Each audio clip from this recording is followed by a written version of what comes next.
Hello बच्चों, कैसे हो आप लोग। आज हम लोग कक्षा 10 का प्री बोर्ड का पेपर देखेंगे कि एग्ज़ाम में किस तरह के प्रश्न आते हैं और उन्हें हमें कैसे हल करना होता है। सारे प्रश्नों को आराम से देखिएगा, सारे प्रश्न इम्पॉर्टेंट हैं। चलिए देखते हैं हमारा पहला क्वेश्चन क्या लिखा हुआ है कि फ्रांस में गणतंत्र की घोषणा किस वर्ष हुई थी। तो में गणतंत्र की घोषणा हुई थी भैया हमारा 1848 में। फ्रांस में क्रांति कब हुई थी तो 1789 में हुई थी, ठीक ना। उसके बाद धीरे धीरे धीरे वहाँ चीज़ें बदलने लगी। फिर नेपोलियन आता है और उसके बाद नेपोलियन अपना राज्य करने लगता है। तो 1815 तक तो नेपोलियन का राज्य ही चलता है। ये मान के चलिए कहाँ से कहाँ तक, तो 1795 से 1815 तक, ठीक ना। लेकिन वहाँ फिर से गणतंत्र की घोषणा जब होती है अस्थायी रूप से तो 1948 में होती है। हमारा लिखा है दूसरा नारा, करो या मरो का नारा किसका था। करो या मरो का नारा ना गांधी जी का था। कब दिए थे तो 1942 में, जब ये भारत छोड़ो आंदोलन चलाए थे। भारत छोड़ो आंदोलन, तो अंग्रेज़ों के खिलाफ ये बोले थे भैया करो या मरो, करो या मरो, ठीक ना। तो उसी समय का नारा दिया गया था गांधी जी के द्वारा। संयुक्त राष्ट्र संघ का मुख्यालय कहाँ है तो संयुक्त राष्ट्र संघ का मुख्यालय है न्यूयॉर्क में। यहाँ जितने दिए हैं जैसे जिनेवा दिया है, ठीक है, वाशिंगटन डीसी, कहीं ना कहीं किसी न किसी चीज़ के मुख्यालय हैं। तो संयुक्त राष्ट्र संघ का जो है मुख्यालय न्यूयॉर्क में है, ठीक है। भूमि एक साधन है, भूमि एक संसाधन है तो भैया भूमि एक प्राकृतिक संसाधन है। कैसा संसाधन है, प्राकृतिक है। यहाँ लिखा है ना कि मानव निर्मित, तो भूमि को तो हमने बनाया नहीं है। सौर ऊर्जा से निर्मित है तो ये भी नहीं, एक प्राकृतिक संसाधन है, ठीक ना। अगला क्वेश्चन है कि सुंदरवन पार्क किस राज्य में स्थित है। तो ये जो सुंदरवन पार्क हमारा है पश्चिम बंगाल में स्थित है। कहाँ स्थित है, पश्चिम बंगाल में, ठीक ना। विश्व में सर्वाधिक वर्षा किस स्थान पे होती है तो भैया विश्व में सर्वाधिक वर्षा एक ठो ना मेघालय में ही गारो खासी जयंतिया 3 पहाड़ी से घिरा हुआ क्षेत्र है जिसको मासिन राम बोला जाता है। मासिन राम, वहीं पे सबसे ज़्यादा वर्षा होती है बंगाल की खाड़ी से। बंगाल की खाड़ी से जब मानसून उठते हैं ना तो ये ऐसे करके यहाँ से मानसून हमारा उठता है और यहीं घूम फिर के यहीं बारिश हो जाती है। लगभग 1700 सेंटीमीटर तक वर्षा होती है यहाँ पर। तो विश्व में सबसे ज़्यादा बारिश होती है मासिन राम में, ठीक। अगला क्वेश्चन दिया है कि जूट में निम्नलिखित में कौन सी एक रेशेदार फसल है। रेशेदार फसल है तो आप जूट को देखेंगे ना तो उसके ऐसे डंडे से निकाला जाता है तो रेशा निकलता है। रेशा मतलब ये मान के चलिए इससे धागा बनता है या रस्सी बनती है। तो किससे बनती है धागा और रस्सी, तो जौ से बनेगी नहीं, काफी से बनेगी नहीं, तो जूट रेशेदार में आ जाएगा, ठीक ना। अंकलेश्वर किसके उत्पादन के लिए प्रसिद्ध है तो अंकलेश्वर पेट्रोलियम उत्पादन के लिए, ठीक ना। अगला लिखा कि कौन सा परिवहन संसाधन साधन भारत में प्रमुख है तो भारत में आप सुने होंगे रेल परिवहन। कौन सा, रेल परिवहन। सबसे ज़्यादा लोग आते जाते सफ़र करते हैं रेल से। सबसे ज़्यादा सामान को एक स्थान से दूसरे जगह तक लाया जाता है रेल से। रेलगाड़ियाँ वाला गाना भी तो आप सुने होंगे, ठीक ना। बेल्जियम की कहानी का बेल्जियम की राजधानी कहाँ है तो बेल्जियम की राजधानी है ब्रुसेल्स है। भारत में कितने संघीय राज्य हैं तो भारत में 28 राज्य हैं। कितने राज्य हैं भैया, 28 हैं। पहले कितने थे, 29 थे। पहले 7 केंद्र शासित प्रदेश थे, इस समय 8 केंद्र शासित प्रदेश हैं, ठीक ना। तो 8 केंद्र शासित प्रदेश हैं, 28 राज्य हैं। तो भारत में राज्यों की संख्या 28 है, ठीक। सामाजिक विभाजनों की राजनीति का परिणाम कितनी चीज़ों पर निर्भर करता है तो 3 चीज़ों पर निर्भर करता है, ठीक। गांधी जी की मान्यता थी कि राजनीति स्थापित मूल्यों से निर्धारित होनी चाहिए, तो वो धर्म द्वारा, ठीक ना। ये धर्म को बहुत ज़्यादा मानते थे, ठीक। आगे नेपाल में लोकतंत्र की स्थापना कब हुई थी तो नेपाल में लोकतंत्र की स्थापना हुई थी भैया 2008 में। प्रक्रिया नेपाल में लोकतंत्र वाली शुरू हो गई थी 2005 में, लेकिन नेपाल में क्रांति शुरू हुई थी 1990 से ही, ठीक ना। किसको लेकर के तो वहाँ पे राजशाही शासन को ख़त्म करने से लेकर के लोक गणतंत्र और लोकतंत्र स्थापित करने तक। तो यहाँ पर जो है 2008 में हुई थी, ठीक। मानवाधिकार दिवस कब मनाया जाता है? तो 10 दिसंबर को मानवाधिकार दिवस कब मनाया जाता है? 10 दिसंबर को। राजनीति एक संभावनाओं का, प्रयासों का, विकल्पों का क्षेत्र है। तो राजनीति एक किसका क्षेत्र है? संभावनाओं, प्रयासों, विकल्पों, यानी ये सभी का। ठीक ना। अगला क्वेश्चन हमारा क्या दिया है? निम्नलिखित में से कौन सा विकसित देश है? विकसित देश में आपका अमेरिका आता है, ठीक ना, रूस आता है, इंग्लैंड आता है, फ्रांस आता है, स्विट्जरलैंड आता है। तो इसमें से कौन सा विकल्प में दिया है? तो आपको फ्रांस दिया है ना, तो फ्रांस ही रहेगा। ठीक ना। अगला जीडीपी, ग्रास डोमेस्टिक प्रोडक्ट, सकल घरेलू उत्पाद, इसका हिंदी में अर्थ होता है सकल घरेलू उत्पाद। ठीक। आगे लिखा है कि बहुराष्ट्रीय कंपनियों द्वारा किए गए निवेश को कहते हैं। तो जो बहुराष्ट्रीय कंपनियां होती हैं उनके द्वारा किए गए विदेशी निवेश कहलाते हैं। उनके द्वारा किए गए निवेश को विदेशी निवेश कहलाते हैं। एक मार्ग ऐसे करके अंडों पे ये ऐसे करके भूरा सा निशान, हरा सा निशान होता है। ये इस तरह से बीच में गोल सा रहता है। ठीक ना। इसका मतलब बताते हैं आपको कैसे होता है। ये ऐसे मान के चलिए, ये इस तरह का बना होता है, बीच में गोला होता है। ये पहचान होती है आपके खाद्य वस्तुओं की गुणवत्ता के लिए कि मतलब खाने वाली चीज़ें अच्छी हैं कि नहीं। ठीक ना। अगला क्वेश्चन है आपका, अगला क्वेश्चन चलिए देखते हैं क्या लिखा है कि भैया 1848 की उदारवादी क्रांति का क्या परिणाम हुआ? ठीक ना। 18 खिलाफत आंदोलन क्यों शुरू हुआ? राष्ट्रीय उद्यान किसे कहते हैं? तो जितने सारे प्रश्न हैं आपको हम एक बारी से दिखा देते हैं, उसके बाद उत्तर आपको बारी बारी से सबको बताएंगे। भूतापीय ऊर्जा किसे कहते हैं? इसका प्रयोग कैसे किया जाता है? भू मतलब पृथ्वी, पृथ्वी के अंदर से निकाल करके ऊर्जा का प्रयोग कैसे करते हैं। ठीक ना। खिलाफत आंदोलन की शुरुआत कब हुई थी? तो खिलाफत आंदोलन की शुरुआत 1919 से हो गई थी। पूरी तरह से शुरुआत हुई थी 1920 में खिलाफत आंदोलन। ये पहले विश्व युद्ध के बाद शुरू हुआ था। ठीक ना। आगे किन्हीं दो परियोजनाओं का जिक्र करें जहां भारत को धर्मनिरपेक्ष बनाते हैं। धर्मनिरपेक्ष मतलब कि भैया किसी भी धर्म को ना मानने वाला, सारे धर्मों को मानने वाला और किसी एक विशेष धर्म को बढ़ावा ना देने वाले देश को धर्मनिरपेक्ष कहते हैं। लोकतंत्र के लिए जरूरी पहलुओं का वर्णन कीजिए। विश्व व्यापार से आप क्या समझते हैं? विश्व व्यापार का मतलब हो गया कि सारे देश मिलकर के एक दूसरे के बीच अपने वस्तुओं का आदान प्रदान, साझेदारी करें, ओके विश्व व्यापार कहने। शिशु मृत्यु दर रोकने के लिए मतलब बच्चों की मृत्यु दर को रोकने के लिए 3 उपाय बताइए। तो शिक्षा बढ़ा दीजिए, जागरूकता बढ़ा दीजिए और प्रजनन गैप को भी बढ़ा दीजिए। इस तरह से धीरे धीरे शिशु मृत्यु दर कम हो जाएगी। इटली के एकीकरण पर प्रकाश डालिए, यानी इटली का एकीकरण कब और कैसे हुआ था? गांधी जी की नमक यात्रा का वर्णन कीजिए।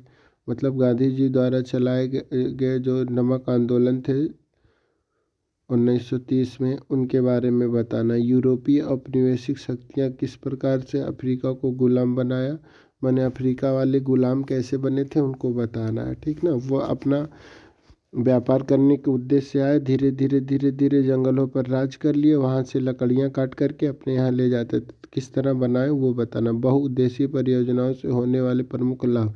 बहुउद्देशीय परियोजना का मतलब नदियों पर बांध बना करके वहाँ से सिंचाई किया जाता है और क्या किया जाता है, वहाँ से बिजली पैदा किया जाता है, मत्स्य पालन किया जाता है, नौका विहार किया जाता है। तो बहुउद्देशीय परियोजना बहुत से उद्देश्य के लिए हो गई।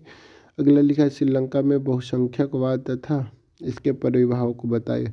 श्रीलंका में ना तमिल भाषा वाले, सिंघली भाषा वाले कई मतलब लोग रहते हैं। तो सिंघली वाले बहुत ज़्यादा हैं तो वो बहुसंख्यक हो गए, तमिल वाले कम है तो अल्पसंख्यक हो गए। ईसाई धर्म के कुछ लोग हैं जो दोनों भाषाओं को बोलते हैं। ठीक ना। लोकतंत्र के प्रमुख चुनौतियों का वर्णन कीजिए। राष्ट्रीय आय तथा प्रति व्यक्ति आय में अंतर बताइए। राष्ट्रीय आय का मतलब होता है कि एक लेखा वर्ष के अंदर देश की कुल आय प्लस विदेशों से प्राप्त आय का को ही राष्ट्रीय आय कहते हैं। प्रति व्यक्ति आय का मतलब कि देश की कुल आय बटे में कुल जनसंख्या, माने पर व्यक्ति कुल आय बटे कुल जनसंख्या को ही प्रति व्यक्ति आय कहते हैं। ठीक। उपभोक्ता के अधिकारों की व्याख्या कीजिए। मतलब उपभोक्ता के कौन कौन से अधिकार हैं उनको हमें क्या करना है, बताना है। आइए देखते हैं, अगला दिया है मानचित्र में दर्शाइए। तो मानचित्र में दर्शाने का मतलब कि अगर आपको नक्शा मिलेगा ना तो भारत का मैप मिलेगा, भारत का मैप में आपको बढ़िया से दर्शाना होगा। चलिए देखते हैं, जैसे मान लीजिए हमारा भारत बना हुआ है, ठीक ना, इस तरह के नक्शे में आपको जो है दर्शाना होगा, ठीक, अच्छे से करके जाइएगा। इस तरह से ऐसे भारत बना होता है। चला इनमें देखा लिखा है कि पारादीप बंदरगाह। तो भैया पारादीप बंदरगाह आपका, अब देखिए गोला करके दर्शाना ना, तो इस तरह से ऐसे गोला करिएगा, जिस तरह से बोला है वैसे बना दीजिएगा और बताइएगा कि पारादीप बंदरगाह है। पारादीप बंदरगाह, बंदरगाह का मतलब होता है ऐसे वह स्थान जहाँ से हम जहाज़ों के द्वारा, मतलब समुद्री जहाज़ों के द्वारा जो है सामान को एक जगह से दूसरी जगह पर भेजते हैं। तो बंदरगाह जब भी बनेंगे इन्हीं किनारों किनारों पे बनेंगे, इसी किनारे बॉर्डर पे, ठीक ना। तो पारादीप बंदरगाह आपका कहाँ पड़ता है, पारादीप बंदरगाह आपका पड़ता है उड़ीसा में। कहाँ पड़ता है भैया, उड़ीसा। अब तो ये आपको देखना होगा ना कि भारत के, ये जो भारत का मैप है इसमें उड़ीसा है कहाँ, ठीक ना।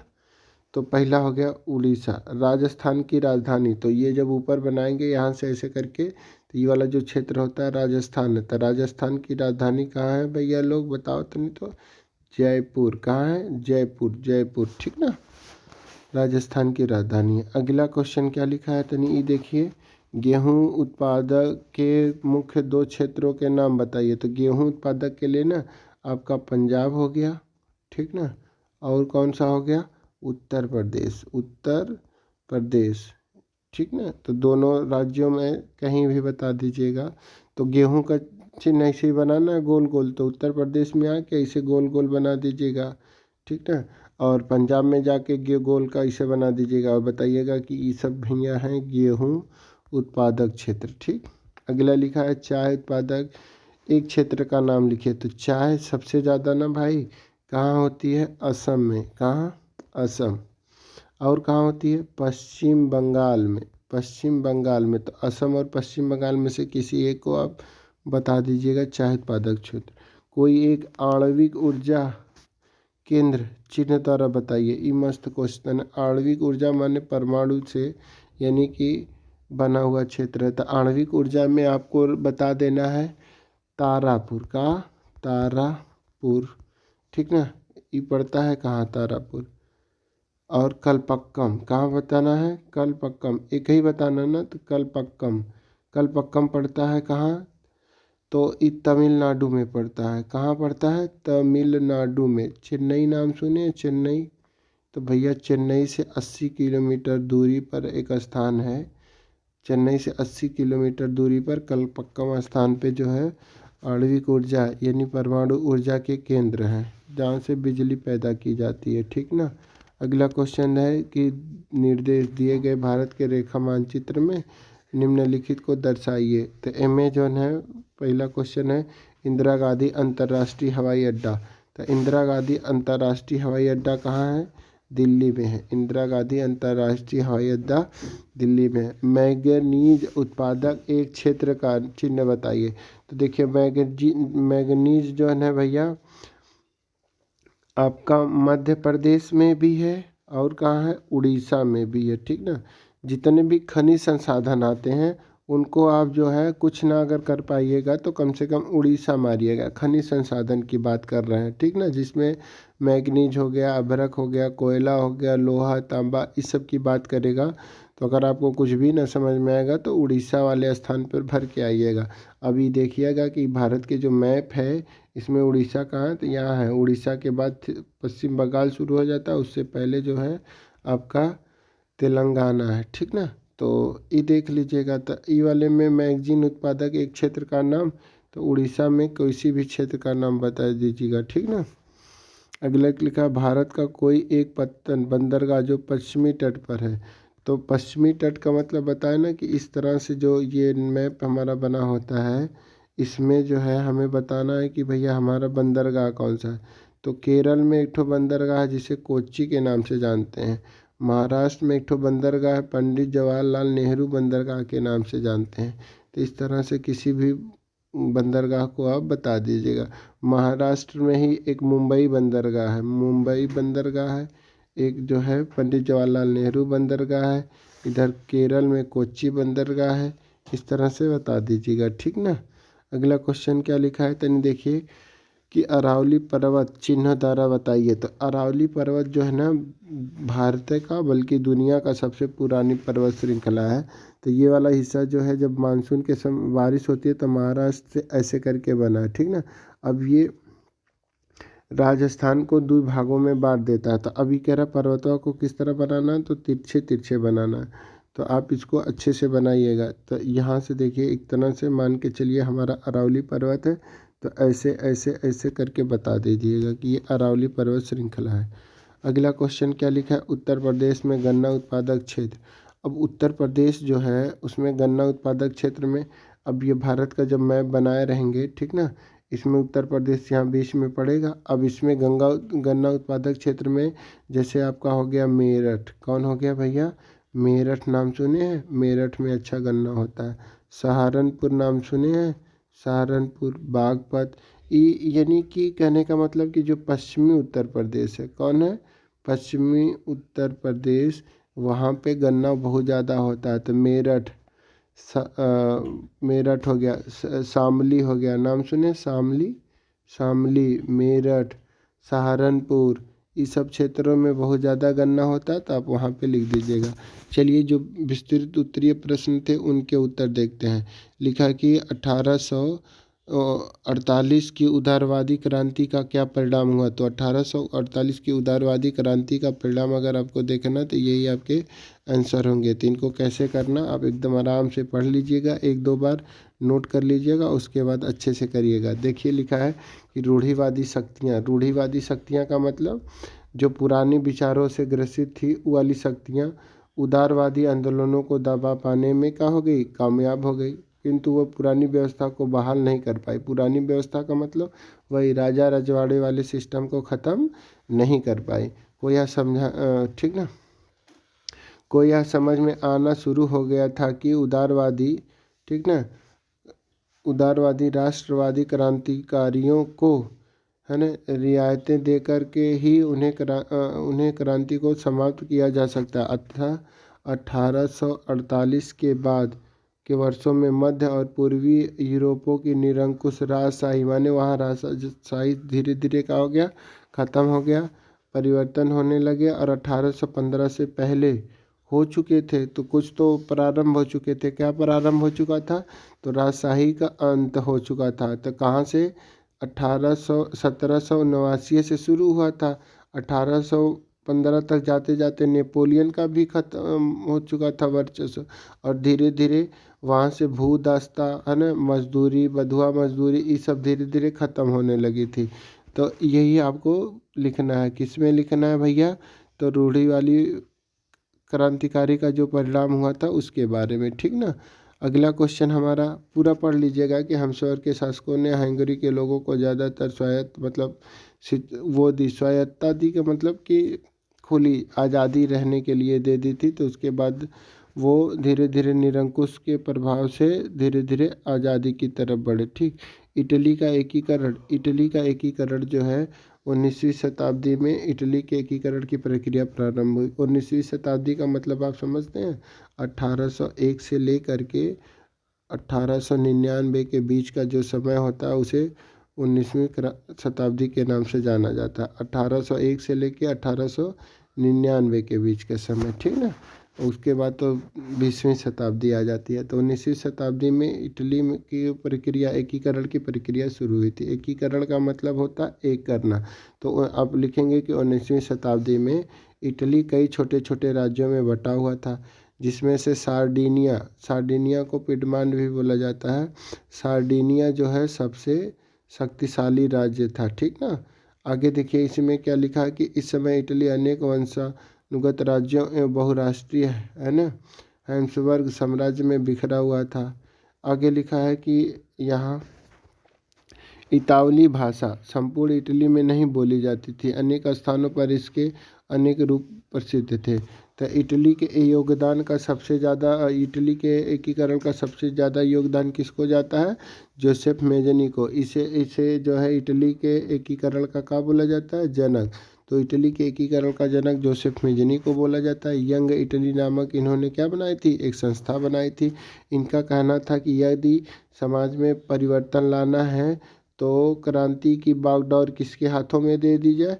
नौजवानों के हाथ में। यानी नौजवान रहेंगे भैया ना, तो इनके अंदर जोश होगा, इनके अंदर जो है काम करने की क्षमता होगी, तो कुछ ना कुछ ये कर देंगे। तो इसीलिए जो है यहाँ पे पूरा आंसर लिखा है कि आप इसे पढ़ लीजिएगा। ठीक, आगे क्वेश्चन हमारा दिया था भूतापीय ऊर्जा किसे कहते हैं? भूतापीय ऊर्जा किसे कहते हैं और इसका प्रयोग कैसे किया जाता है? भूतापीय, भू से अर्थ ही आपका निकल गया कि पृथ्वी के आंतरिक भागों से ताप का प्रयोग कर उत्पन्न की जाने वाली है ना विद्युत को भूतापीय ऊर्जा कहते हैं। फिर से आप पढ़िए, पृथ्वी के आंतरिक भाग मतलब कि ऐसे पृथ्वी हमारा है, ये पृथ्वी की ऊपरी सतह और ऐसे अंदर के हिस्से में तो क्रस्ट, मेटल कोर कई हिस्से होते हैं और इनमें कई ठो क्या पाए जाते हैं? अंदर का हिस्सा हमेशा गर्म होता है। अब ये मत सोचिएगा कि दिन और रात होती है तो पृथ्वी रात में ठंडी हो जाती है। सूरज हमारा यहाँ ये 24 घंटा एक जगह स्थिर होकर के क्या करता है? चमकता रहता है। अभी पृथ्वी पर इसकी किरणें पड़ती है तो पृथ्वी हमेशा 24 घंटा का होती रहती है, गर्माती रहती है, तो इसके अंदर के भाग गर्म हो जाते हैं। ठीक ना। अब यहाँ पे पूरा क्या लिखा है कि पृथ्वी के आंतरिक भागों से ताप का प्रयोग कर उत्पन्न की जाने वाली विद्युत को तापीय ऊर्जा कहते हैं। तो आराम से इनको पूरा पूरा पढ़ लीजिएगा। यहाँ तक जितना भी दिया है इसे पढ़ करके बार बार रिवीजन करके जाइएगा। ठीक ना। भारत में जो है इसके कहाँ, तो हिमाचल प्रदेश में लद्दाख में भूतापीय ऊर्जा से वो करते हैं, क्या नाम है, हम बनाते हैं क्या? बिजली उत्पन्न करते हैं। किन्हीं दो प्रावधानों का जिक्र करें जो भारत को धर्मनिरपेक्ष देश बनाते हैं। इसका मतलब हो गया, धर्मनिरपेक्ष का मतलब हो गया कि किसी भी धर्म को ना मानने वाला, मतलब कि भारत के संविधान में किसी भी विशेष धर्म को मानने की व्यवस्था नहीं की गई है। तो ये पढ़ लीजिएगा कि धर्म निर्माताओं ने जब जो है क्या बनाया था, जब बनाया था वो क्या नाम है, संविधान हमारा ना, तो उस समय किसी भी धर्म को विशेष धर्म का दर्जा नहीं दिया गया था। तो इसे ही धर्मनिरपेक्ष कहा जाता है। तो यहाँ से पढ़िए, संविधान निर्माताओं ने सांप्रदायिकता से निपटने के लिए, सांप्रदायिकता का मतलब होता है कि किसी भी संप्रदाय को, यानी हिंदू, मुस्लिम, सिख, ईसाई, किसी एक को विशेष दर्जा ना दे करके सबको समान रूप से माना जाए। तो ये वाला दिया है कि धर्मनिर्माताओं ने जब संविधान बनाया था तो उससे निपटने के लिए धर्मनिरपेक्ष मॉडल चुना था। ठीक ना। तो इसमें लिखा है कि भारतीय राज्य ने किसी भी धर्म को राजकीय धर्म के रूप में अंगीकार नहीं किया। जैसे श्रीलंका में बौद्ध धर्म वाले हैं, पाकिस्तान में इस्लाम धर्म वाले हैं, इंग्लैंड में ईसाई धर्म वाले हैं। तो अलग अलग जगह पे अलग धर्म के लोग हैं। और भारत में क्या होता है, इसके विपरीत है, सभी धर्मों को माना जाता है और किसी भी धर्म को विशेष धर्म का दर्जा नहीं दिया जाता है। तो दो कंडीशन है, यहाँ 3 पॉइंट लिखा है, किसी दो को लिख लीजिएगा। लोकतंत्र के लिए जरूरी पहलुओं का वर्णन कीजिए। लोकतंत्र के लिए जरूरी पहलुओं का वर्णन में लिखा है कि लोकतंत्र का प्रमुख पहलू है अधिकार, मतलब कि मनुष्य हैं तो उन्हें समानता का अधिकार, स्वतंत्रता का अधिकार, चुनाव लड़ने का अधिकार, तो कई अधिकार हैं, शिक्षा का अधिकार, इस तरह के अधिकार हैं। तो लोकतंत्र हमें हमारा अधिकार देता है। तो यहाँ 3 पॉइंट लिखे हैं, इन तीनों चारों पॉइंटों को अच्छे से देख के जाइएगा। ठीक ना। अगला क्वेश्चन है कि किन्हीं दो प्रावधानों का जिक्र करें जो भारत को धर्मनिरपेक्ष बनाते हैं। ये वाला तो आपको अभी बता ही दिए। ठीक ना। आगे लिखा है श्रीलंका में बहुसंख्यक तथा इसके प्रभावों का क्या करना है, वर्णन करना। श्रीलंका की कहानी बतानी है आपको कि सन 1948 में श्रीलंका जो है स्वतंत्र राष्ट्र बनता है। यानी भारत हमारा आज़ाद होता है 1947 में, श्रीलंका आज़ाद होता है 1948 में। ठीक ना। समुदाय के नेताओं ने अपनी अधिक संख्या, कौन समुदाय, सिंघली, वहाँ पर 2 भाषी लोग थे ना, एक तमिल भाषी और सिंघली भाषी। ठीक ना। तो इस तरह से नेताओं ने अधिक संख्या के बल पर शासन व सत्ता को जमाना चाहा। तो नवनिर्वाचित लोकतांत्रिक सरकार ने सिंघली समुदाय की प्रभुत्व कायम की। माने हर जगह पढ़ाई में भी कौन सी आपकी भाषा होनी चाहिए, पढ़ाई में भी आपको सिंघलीय भाषा बोली जानी चाहिए। और शिक्षा में माने हर जगह नौकरी के लिए भी सिंघली को प्राथमिकता देने लगे थे। इस तरह से उस भाव बढ़ावा देते थे। कौन सी भाषा को, सिंघली भाषा को। प्रभाव में लिखेगा कि इन सरकारी फैसलों ने श्रीलंकाई तमिलों की नाराजगी और शासन के प्रति बेगानेपन को बढ़ा दिया। उन्हें लगा कि बौद्ध धर्मावलंबी सिंघलियों के नेतृत्व वाली जो सारी राजनीतिक पार्टियां उनकी भाषा संस्कृति को लेकर असंवेदनशील हैं। यानी कि तमिल वाले क्या हो गए थे, नाराज हो गए थे। भैया कोई भी रहेगा, तमिल भाषी लोग नाराज हो गए थे कि हमारा तो यहाँ कुछ सुना ही नहीं जा रहा है हमको, ठीक ना। तो इस तरह से हमें इसका आंसर देना है। अगला क्वेश्चन देखिए क्या लिखा है कि बहुउद्देशीय परियोजनाओं से होने वाले प्रमुख लाभों का वर्णन कीजिए, ठीक ना। स्वतंत्रता से पहले जो सिंचाई योजना बनाई गई थी, सिंचाई योजना का मतलब हो गया कि ये नदियाँ गई हैं और नदियों पर हमें क्या करते थे, बांध बना लेते थे। बांध बना करके इनका पानी इकट्ठा कर लिया जाता था। इन पानियों पे क्या किया जाता था, नौका विहार, ठीक ना। और क्या करते थे, मछली पालन। और क्या करते थे, तो यहाँ से नहरें निकाल करके सिंचाई व्यवस्था की जाती थी, ठीक ना। तो ये नहर निकाल करके, तो इसी को बहुउद्देशीय परियोजना कहते हैं कि नदी के पानी को बांध के द्वारा रोक करके तमाम तरह की जो है योजनाएं बनाना ही बहुउद्देशीय कहलाती हैं। तो ये 3 4 5 पॉइंट हैं, इनको अच्छे से आप पढ़ के चले जाइएगा, ठीक ना। अगला क्वेश्चन हमारा क्या लिखा है, लोकतंत्र के सम्मुख चुनौतियों का वर्णन कीजिए। तो लोकतंत्र के सम्मुख क्या क्या चुनौतियां थी, तो ये पॉइंट है, इनको अच्छे से लिख के चले जाइएगा, ठीक ना। जितने भी क्वेश्चन है अच्छे से आप पढ़ के जाइएगा। लास्ट हमारा उपभोक्ता के अधिकारों की व्याख्या कीजिए। उपभोक्ता के अधिकारों की, तो उपभोक्ता का अधिकार क्या होता है भैया, सुरक्षा का अधिकार होता है। कौन सा अधिकार होता है, सुरक्षा का अधिकार। यानी कि हम जो भी चीज़ें खरीदे वो सही हो, वापस करने का हमें अधिकार हो, हमें गुणवत्तापूर्वक चीज़ें मिले, सूचना का अधिकार हो, चुनने का अधिकार हो। इस तरह से हमको क्या मिलने चाहिए, अधिकार। तो ये इसकी शुरुआत भारत में हुई थी 1986 में। उपभोक्ता संरक्षण अधिनियम पारित हुआ था, उपभोक्ता संरक्षण अधिनियम, ताकि हमें कोई भी वस्तुएं जो मिले उसके लिए हम शिकायत दर्ज करें, ठीक ना। आप अगर यहाँ तक आपको पसंद आई हो वीडियो तो इसे लाइक करिएगा, शेयर करिएगा और अपने दोस्तों में सेंड कर दीजिएगा, ठीक है। आज के लिए इतना ही, धन्यवाद।